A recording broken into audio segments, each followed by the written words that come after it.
All right, so for the notes tonight, we're taking a look at the important question of whether or not to break away from England.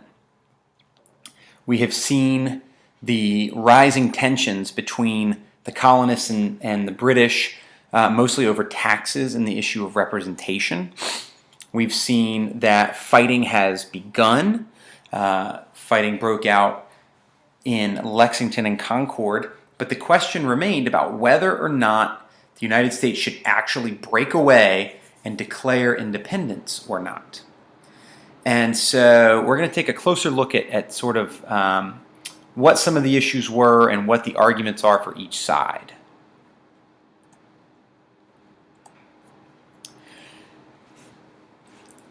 So when we talked about the First Continental Congress, one of the things we said was they left it off by saying if the situation didn't get better, they would need to meet again.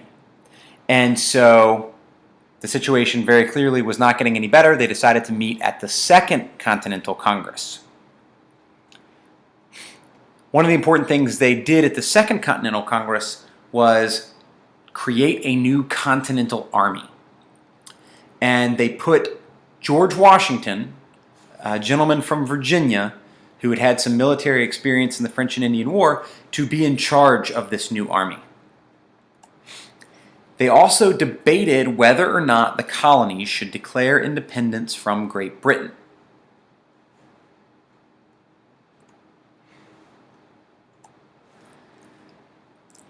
Before really trying to decide whether or not they would declare independence, the Second Continental Congress decided they would reach out one more time to the king.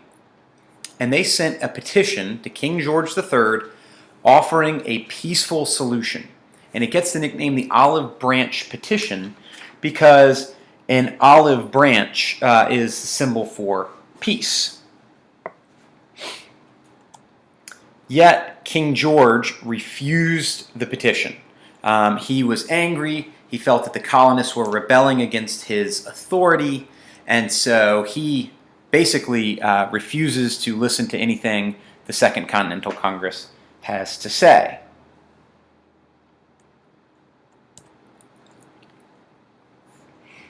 Right around this time, an important pamphlet comes out. Not really a book, sort of a short, small book, a pamphlet called Common Sense. It was widely published, and it was written by a guy named Thomas Paine, who was an immigrant from Britain. He had come over from Britain and was living in the colonies. Thomas Paine was in favor of independence. He wanted to break away, and the title of his famous pamphlet comes from his argument that it was just common sense that the colonies should split from England. And Paine argues not only should the colonies split, but they should completely get rid of a king and instead establish a representative democracy. So no more king, instead the power will rest with the people. We'll have a democracy instead. Another important idea that's being kicked around at this time comes from a guy named John Locke. John Locke was a philosopher from England, right? Did a lot of thinking, thought about big ideas. And he argued that people had natural rights to life, liberty, and property. He's perhaps best known for talking about this idea of a social contract. John Locke says there's a social contract between the people and the government. And how it works is the people will obey the government as long as the government protects the people's rights. It's a contract, right? Both sides are getting something out of it. But contracts can be broken. If the government does not protect people's rights, then the people can overthrow the government. And so that idea really takes root in the colonies. They certainly felt like the British government was no longer protecting colonial rights. And according to the social contract, if the government's not protecting the people's rights, the people can overthrow the government. So let's take a look at some arguments. When it came down to it, what were the arguments for and against independence? What are the patriots arguing? What are the loyalists arguing? Well, the patriots are arguing first that Britain has been a really bad parent country, right? That they've been taking away the colonists' freedom, and because of that, we should break away to restore our rights. If we did break away, then we could trade with anyone we wanted to. We don't have to follow the navigation acts anymore. We could trade with any country in the world. We're obviously very tired of Britain taxing us without our consent. No taxation without representation.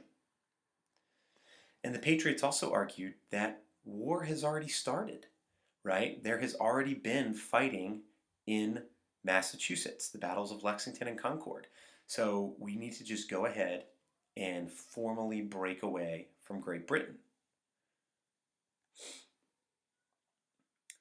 However, on the other side, moderates and loyalists are going to be considering these arguments. First off, we get a lot of benefits from being connected with Great Britain, right? It's the strongest, wealthiest country in the world, so they help us out a lot. Because it is the most powerful country, Britain can offer us protection. They can protect us with the strongest army and navy in the world.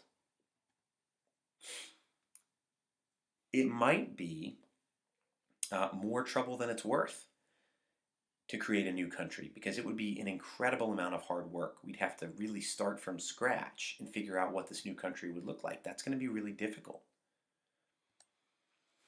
And they argued that breaking away might actually make things worse, right? Even if you're not happy with what Britain's doing, if you were to break away, it might make things worse than they already are. So response questions, 2 of them for the set of notes. Which of the arguments for independence is the strongest in your opinion? And why do you think that? And then the second one, which of the arguments against independence is the strongest, and why do you think that? Type up a thoughtful response to both questions, and then print your notes before the next class.